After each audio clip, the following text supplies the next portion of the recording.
Bienvenidos amigos televidentes a Pensamiento Crítico aquí en Ecuador TV. Luego de 72 días que anunció el gobierno nacional el gran diálogo a través de todo el territorio, es momento de hacer entonces una evaluación. ¿Hacia dónde están apuntando el diálogo? Pero sobre todo, más allá también de la sistematización, ¿qué es lo que se ha encontrado? ¿Qué quiere la ciudadanía? Y si este diálogo es un diálogo con todos y todas, o si es un diálogo con personas que responden a un mismo sector o a una misma visión ideológica. Para hacer esa evaluación sobre los 72 días de diálogo nacional emprendido por el gobierno, hemos invitado al secretario nacional de Planificación y Desarrollo SEMPLADES, Pavel Muñoz. Señor secretario, muy buenos días. Gracias por haber aceptado nuestra invitación. 72 días es un tiempo prudencial para poder realizar una evaluación. Pero parto de algo que cae por su propio peso y luego entramos a lo de fondo realmente. Señor secretario, muchas veces el Ecuador se lo concibe como Guayaquil y Quito. ¿Este diálogo ha sido realizado a lo largo y a lo ancho de la territorialidad ecuatoriana? ¿Se ha cubierto todas las provincias? Carlos, buenos días. Lo propio a la ciudadanía. Efectivamente me parece que es adecuado hacer esta precisión, Carlos, porque solemos siempre en los temas políticos sobre todo guiarnos por lo que dicen las principales ciudades, Quito, Guayaquil, Cuenca, pero nosotros hemos buscado llegar a todo el territorio nacional. Estamos en ese proceso, todavía estamos haciendo unos diálogos territoriales. Ustedes saben que hay una evaluación el 15 de septiembre, que no significa cierre, evidentemente, sino que significa un primer momento para evaluar, ver cómo van estos diálogos y saber cómo debemos seguir adelante. Sin embargo, ya hemos tenido muchos contactos también en todos los territorios del país. Porque recuerdo cómo es la estrategia. La estrategia primero es que el Ejecutivo y el Legislativo han decidido trabajar juntos, sobre todo en el ámbito territorial. Y ahí hemos buscado que haya 7 talleres regionales donde podamos juntar muchas de las expectativas territoriales. Pero además de eso, los ministerios están en el mismo propósito de incitar el diálogo. En esta perspectiva debo reconocer que ministerios como el de Agricultura, como el de Trabajo, han sido bastante activos, digamos, en que el diálogo pueda ser promovido a nivel territorial. Así que estamos cubriendo la mayoría del territorio nacional. Ahora, señor secretario, el origen o el fundamento principal y trascendental del diálogo fue: busquemos y preguntemos cuál es el país que queremos los ecuatorianos. Pero lo pude escuchar en una intervención suya, señor secretario, en el sentido de que el modelo de desarrollo y la visión de desarrollo de este gobierno fue inscrita para las elecciones del 2006 y que el pueblo ecuatoriano votó por ese modelo, votó por esa visión. ¿Por qué entonces recién plantear o replantearse cuál es el Ecuador que queremos cuando ustedes ya lo han dicho desde el 2006? Bueno, más que el Ecuador que queremos en grande es cómo hacer del Ecuador un país más justo y equitativo. El diálogo tiene por título la equidad y la justicia social y la idea es que la ciudadanía proponga cómo hacemos a ese Ecuador más justo y equitativo. Reconociendo además los grandes logros sociales que hemos tenido en estos 8 años y medio, Carlos. Recordemos que hemos tenido una caída de la pobreza en todas las formas de medición. Eso significa por ingresos, por consumo, por necesidades básicas. Hemos tenido un crecimiento económico promedio más alto que América Latina. Hemos tenido una inversión pública mayor que el promedio latinoamericano. Así que hay un conjunto de logros sociales, pero que todavía nos dejan una deuda pendiente. Hay que construir mayor equidad y justicia social. En ese sentido, Carlos, es que la idea es que la ciudadanía nos diga cómo hacemos eso. Y solo un elemento respecto a lo señalado sobre los planes de desarrollo, que es muy importante.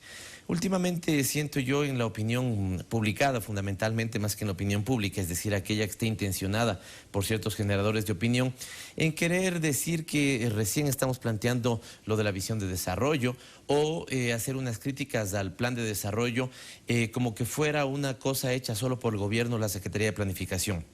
Y en ese sentido debemos recordar que todas las veces que hemos corrido en elecciones, las 3 veces ya que hemos corrido en elecciones, antes que tener candidatos hemos tenido un plan de gobierno y la gente ha votado por ese plan de gobierno. Ya cuando estamos en gobierno, eso se convierte en plan de desarrollo y eso hemos hecho. Ahora, el mundo es dinámico y el Ecuador no es un país aislado. El Ecuador está dentro de una región y evidentemente dentro del mundo. La crisis económica mundial tiene un impacto en las coyunturas políticas y económicas de cada uno de los países y en las regiones, sin perjuicio de que esto responda a temas de la geopolítica. En ese sentido, en este diálogo nacional, cuando se plantea la hoja de ruta, la idea es ajustar políticas públicas a la coyuntura política y económica actual. Lo primero me parece que es fundamental reconocerlo nuevamente porque la opinión pública muchas veces quiere mostrar que la coyuntura económica solo se le está viviendo en Ecuador. Se le está viviendo en el conjunto del mundo, no solo en América Latina. Hace poco la Comisión Económica para América Latina y el Caribe acaba de sacar un texto y dice que esta crisis que se viene gestando sobre todo en los países del capitalismo central desde el año 2008 es una crisis, digamos, que no llega a ser de las dimensiones de los años 30, pero que es una crisis profunda para todos los países del globo. Fijémonos lo que está pasando en China, lo que está pasando con la economía de India, cómo hay un desaceleramiento de todas las economías latinoamericanas, todas han tenido que revisar sus cifras de crecimiento un poco a la baja. Entonces es un fenómeno no solo en el Ecuador, sino a nivel mundial. Segundo, Carlos, no solo por la coyuntura, digamos, entre las principales conclusiones que yo puedo advertir de los diálogos, la primera le puedo decir que, además usted hacía un señalamiento en la introducción, hemos conversado con todos los sectores, Carlos. Hay unos con los que definitivamente no, porque se han autoexcluido o porque han escogido una bandera de representación como la violencia en muchas ocasiones, con las cuales, digamos, habría una separación infranqueable y hay poco que conversar. Pero hemos conversado con los más diversos sectores y todos reconocen que hay que defender los logros de estos últimos años de gobierno. Y en ese sentido, algunos plantean que nuestra política pública, que ya viene siendo pensada e implementada, evidentemente sea perfeccionada, mejorada en su gestión.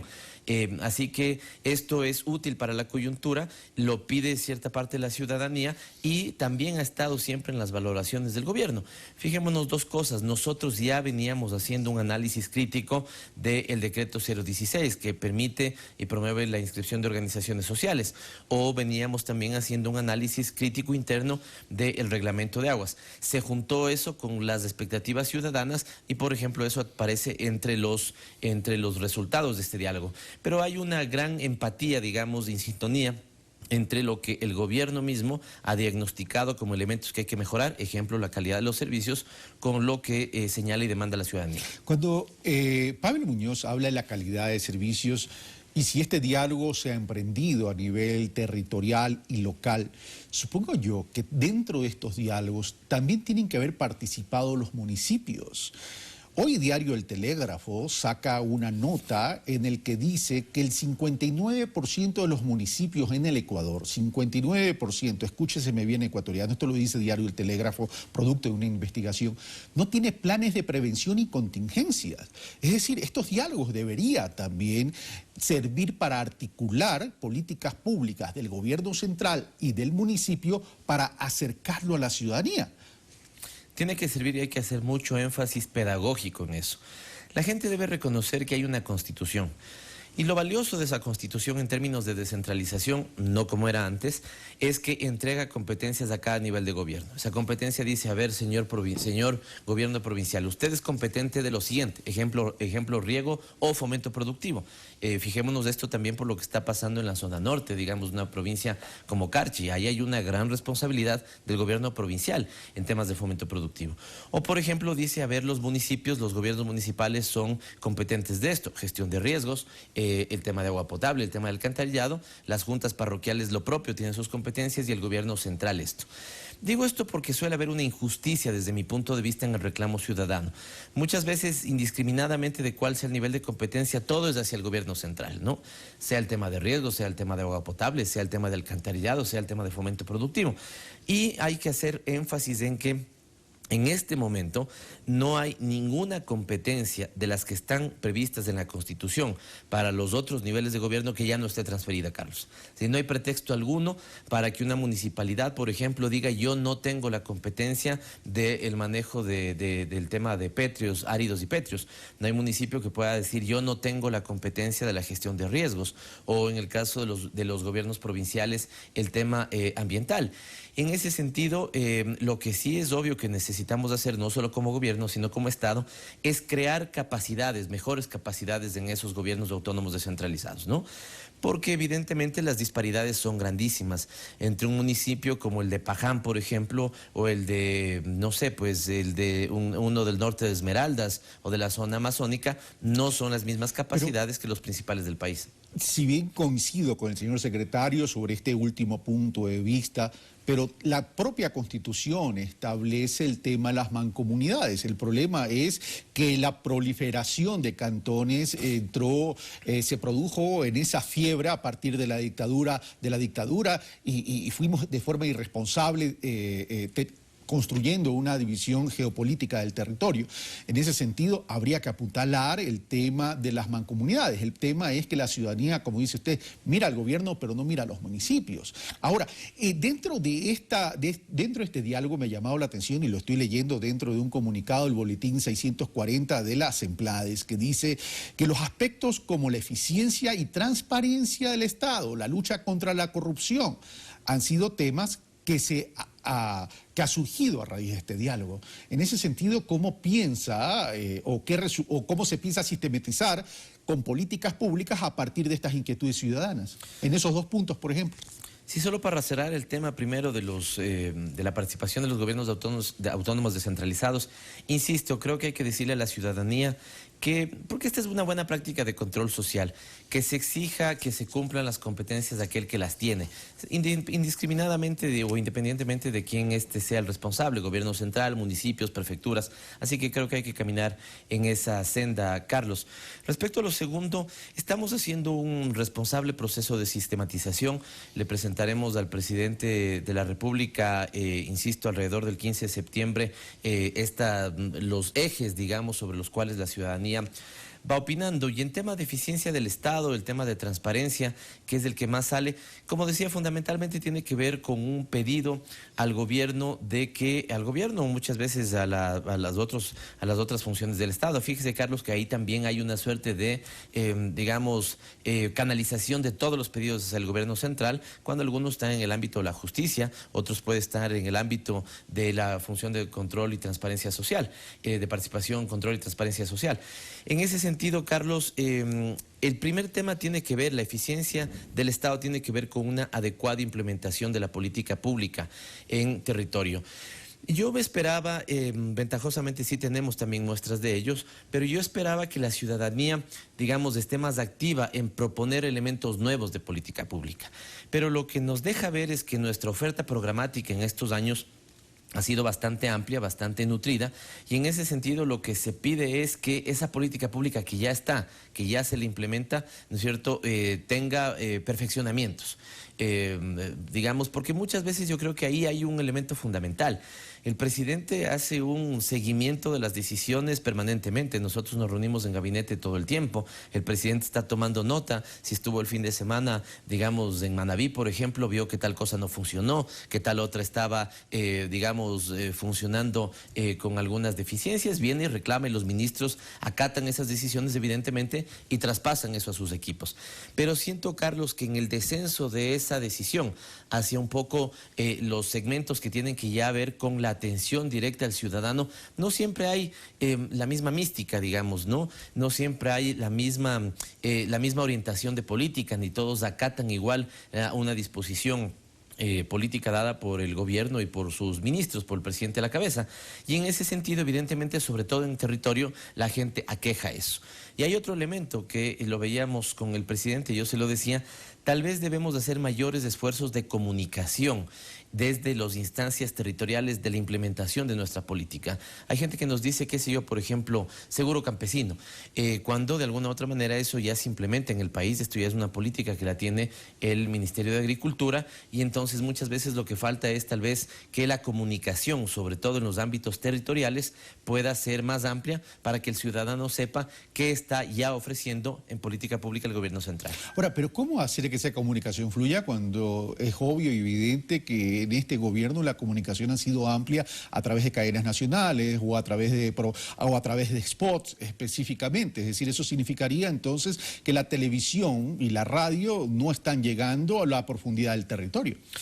Hay que trabajar más en comunicación comunitaria, digamos, con los medios comunitarios. Hay que hacer que efectivamente esta lógica del 34% de las frecuencias en los medios comunitarios, ¿no es cierto?, esté activa y sea, digamos, una materia fundamentalmente que se ejerce en territorio. Pero, señor secretario, ha pasado bastante tiempo desde la ley de comunicación y los medios comunitarios, dice Mauro Servino, no se han creado. Es ahí donde debemos seguir creando entonces esas capacidades, esa posibilidad de que los medios comunitarios se creen, se dinamicen. E insisto, Carlos, a veces no cabe dejarnos llevar solamente por lo que pasa en Quito, Guayaquil, Cuenca, donde sí hay una tarea importante de los ministerios buscando, digamos, informar de su política. El funcionario, el director provincial de salud de Zamora, tiene que recurrir a los medios locales e informar qué es lo que se viene haciendo para que la ciudadanía sepa qué es lo que hace ese ministerio y los otros. Otro eje de lo que ha salido en los diálogos tiene que ver con trabajo y empleo digno. Y me parece adecuada esta separación de trabajo y empleo, porque el trabajo va más allá de un empleo, tiene que ver también con los emprendimientos y el empleo, bueno, la relación de dependencia. Tuve la oportunidad de hacer un pulso político el martes pasado, por cierto, señor secretario, sobre las dificultades de la inserción o reinserción laboral para aquellos ciudadanos que están entre los 45 años para arriba. Y eso es una realidad. La participación ciudadana mediante correos electrónicos, llamadas telefónicas, ha sido contundente. En ese sentido, ¿qué se piensa plantear desde la política pública para poder apuntalar a este sector de la población que encuentra dificultades para la reinserción laboral? Esta semana yo tengo una reunión con los ministerios que han estado y que van a ser eje fundamental, digamos, en la consecución de estos primeros acuerdos por la equidad y la justicia social, y debo reconocer que el ministro de Trabajo, Carlos Marx Carrasco, ha estado muy activo en esto. En este momento debe estar en su 6º diálogo, él decidió hacer unos 8 o 9, sí, lo ha hecho también a nivel territorial, está recabando muchos elementos de esto, y quiero ver hacia dónde va a apuntar, digamos, elementos correctivos si es que los hay que hacer de manera concreta. También a ratos tiene que ver con la implementación de cosas ya decididas. Digo esto ¿por qué, Carlos? Porque en su momento nosotros siempre buscamos que no se dé esta cosa que es un poquito esquizofrénica, ¿no? ¿A qué me refiero? Eres joven y te piden experiencia. Llegas a más de los 50, 55, ¿no es cierto? Y da la sensación que ya has acumulado mucha experiencia y buscan juventud. Y en ese sentido me parece que eso hay que modular mucho, porque fijémonos qué es lo que estamos haciendo ahora con el tema de becas, más de 10.600 estudiantes en las mejores universidades del mundo. No les podemos exigir pues que a su regreso hayan acumulado 3, 4 años de experiencia, porque necesitamos que se incorporen rápidamente, ¿no es cierto?, a trabajar, sea en el sector público o en el privado. Pero parecería que la política pública va de la mano con esa velocidad del mundo comercial o privado, en el sentido de que las becas, y esa era una queja de los ciudadanos que estaban dentro de esta franja de edad, las becas solamente se las daban hasta personas hasta los 40 años, más allá de eso no, y se quejaban también bueno, si quiero emprender algo, ¿cómo voy a emprender si tampoco el sistema financiero nacional no nos da crédito? Sí, yo creo que en el caso de las becas, seguramente ahí se acumula, digamos, el tema de los peticionarios de beca, las solicitudes de beca, porque hay algunos tramos, digamos, ¿no? Veamos que nosotros tenemos becas para los estudios de pregrado, sí, ahí opera el IESE, ahí opera, digamos, el tema el grupo de alto rendimiento, que estos pueden ir a las mejores universidades. Luego tenemos los que quieren hacer maestrías y doctorados, y efectivamente, seguramente se está ocupando la franja entre los 25 y los 40 años. Sin embargo, de eso yo no he visto que el CNCID haya puesto alguna restricción estricta respecto a la edad. Puede ser que ahí esté hablando desde el desconocimiento de la particularidad de esta cartera de Estado. Pero lo segundo, también lo hemos hablado mucho con el sector de política económica y hemos conversado mucho, Carlos, con el sector financiero y bancario. Hemos tenido importantes diálogos, no tienen por qué ser, digamos, comunicados a los 7 vientos, pero sí hemos conversado mucho con ellos y tenemos la gran convicción ambos de que hay que dinamizar la economía más en estos años, de que hay que tener liquidez, de que esa liquidez tiene que transformarse en crédito y ese crédito debe estar encaminado a que los ecuatorianos puedan financiar sus emprendimientos, sin importar la edad. Digamos, en ese sentido, espero yo que una parte también de las conclusiones de este diálogo apunte a que no solamente la banca pública, sino la privada, se comprometa en que la capacidad de financiar emprendimientos de los ecuatorianos y ecuatorianas sin importar su tramo de edad o la edad en la que estén, debe ser una convicción de todos nosotros. El tema es que para los ciudadanos la política pública eficiente es la que les genera acceso.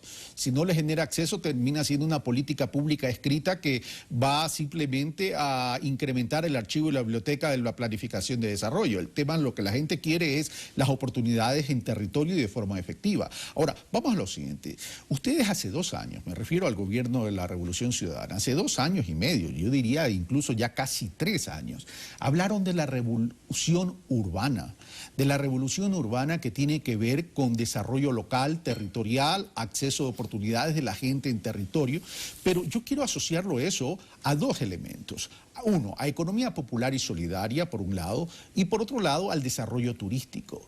El turismo no se fomenta tan solo porque las carreteras están bien, porque son adecuadas, eficientes y bonitas, sino porque cuando uno llega a un lugar de destino, ese lugar de destino sea agradable. Es decir, el turismo del Ecuador tiene que pasar de un entorno natural precioso a oportunidades para el turista en los sitios donde vaya a ir o que seleccione como destino. Y ahí falta mucho por hacer. ¿Cómo se piensa a través de estas políticas públicas y el diálogo nacional? Volvemos al tema gobierno central, GATS, municipios y prefecturas. Se ha señalado 3 elementos, Carlos, y los 3 tienen una, digamos, característica. Hay que trabajar en este país la corresponsabilidad. Y por corresponsabilidad me refiero a la que tiene el gobierno central, los gobiernos autónomos y también evidentemente la ciudadanía. En el tema de revolución urbana yo creo que al 16 va a ser un gran año para que se dinamice mucho esto desde la reflexión hasta la práctica. Quito, Ecuador, es sede del Hábitat 3. También vamos a tener en este año una importantísima reunión en Cuenca y ahí vamos a juntar, digamos, la mejor y mayor reflexión mundial alrededor del hábitat, del derecho a la ciudad, de cómo tiene la revolución urbana que acoger a un mundo que cada vez es más urbano. En este momento me parece que el dato de la población mundial es que el 55% vivimos en ciudades. Esto estará significando, ¿no es cierto?, cerca de 4.000 millones de personas en el mundo que vivimos en ciudades. Así que esta es una reflexión fundamental, exige la corresponsabilidad, en ese caso fundamentalmente en los municipios. En los otros, Carlos, hemos hecho mucho, pero falta todavía por hacer. El Ecuador ha venido en una trayectoria de convertirse en potencia turística, pero debemos mejorar nuestra oferta, y nuestra oferta es desde la señora, el señor que atiende en una cevichería cuando asoma un turista y lo atiende bien, con calidad, digamos, con vocación de servicio, y ahí hay una gran, digamos, espacio para que el gobierno provincial, que tiene la competencia de fomento productivo, trabaje en la capacitación de esos segmentos. Suelen no ponerles mucha atención. Los municipios y las prefecturas que sí los hacen, lo está yendo bien en términos de turismo. Nuevamente estoy pensando en el caso de Azuay, estoy pensando en el caso de Cuenca, ¿no es cierto?, la vocación que tiene Imbabura, digamos, de algunas de sus municipalidades. Esto es, digamos, comprometerse nuevamente corresponsablemente en ese tema. Y en el tema de economía popular y solidaria hay que dar los grandes saltos ya. No, estoy seguro que hay un seguidor que me escribe permanentemente, me dice, bueno, ya cuando las Semplades prioriza el tema de la revolución agraria, el tema de la economía popular y solidaria, eso ya está priorizado, eso ya está dado. Hay que hacer mejores esfuerzos en la implementación de esa política. Hay que nutrir, como se está haciendo, a la Corporación de Finanzas Populares. Hay que nuevamente tener corresponsabilidad todos, en ese caso también los actores financieros, los bancos comunitarios, las cooperativas, las propias asociaciones. Y yo coincido con él en el sentido de cuidado y nos confundimos que la economía popular y solidaria es una economía de pobres para pobres, ¿no es cierto? Emprendimientos de pobres para pobres, pequeños, chiquitos, que no tienen capacidad de crecimiento. No, hay que ir mucho más allá y se ha hecho, se ha construido una institucionalidad, el IEPS, la Corporación de Finanzas Populares. Insisto, ahí necesitamos también más trabajo de las prefecturas. En el caso de Los Ríos se lo viene haciendo. ¿Es cierto? Hay otras en el país que tienen que enfrentar este tema, digamos, con absoluta corresponsabilidad. Por eso hago énfasis en esto, Carlos, porque cuidado y también generamos una visión paternalista hacia el gobierno central. Digamos, entendamos que sobre todo en el caso de fomento productivo las prefecturas cumplen un rol fundamental. También reclamémosles a ellos, independientemente de cuál sea la provincia en la que vivamos, reclamémosles a ellos que hagamos un trabajo conjunto, que potenciemos estos elementos y evidentemente a la sociedad que, digamos, siga poniendo su grano de arena para que se fomente adecuadamente ese tipo de economía. Señor secretario, se me quedan algunos temas y quiero comprometerlo para el día de mañana en Pulso Político. Se me queda el tema del desarrollo rural. que es fundamental cuando las estadísticas nos dicen que la población se está envejeciendo. Se me queda el tema de la optimización institucional que se ha mencionado. ¿Qué significa esto de la optimización institucional? Y dos, ¿cuál es el impacto de esta crisis económica mundial en las políticas públicas de aquí en adelante? ¿Me acepta una invitación a Pulso Político el día de mañana? Con gusto, Carlos, sobre todo por este tema, incluso del tema de lo institucional, que se quiere hacer, digamos, noticia donde no hay. Nosotros tenemos ese tema desde nuestro primer plan de desarrollo, y si mañana tenemos un pulso, traer los documentos para mostrarlo. Así que el hecho de que hoy estemos haciendo una evaluación en ese sentido, para nosotros, más que ser extraordinario por la coyuntura, es completamente rutinario, porque evaluamos todos los objetivos del plan de desarrollo. Señor secretario, muchas gracias. Y lo cierto, y concluyo rapidito, es el Ecuador necesita más educación en democracia. Eso es evidente. De pronto no tenemos claro cuál es el rol de los municipios y las prefecturas. Y eso tenemos que dejarlo claro. Y aquí un llamado al Consejo de Participación Ciudadana para que trabaje fundamentalmente en esto. Cuidado, las prefecturas y los municipios están pasando, como se dice coloquial y popularmente, de agache en términos de responsabilidades que, si bien no son competencias, son responsabilidades ciudadanas, como el erradicar la pobreza y mejorar la equidad y justicia social también en territorio. Esto fue Pensamiento Crítico, soy Carlos Rabascal, los espero el día de mañana en Pensamiento Crítico y en la noche de mañana en Pulso Político.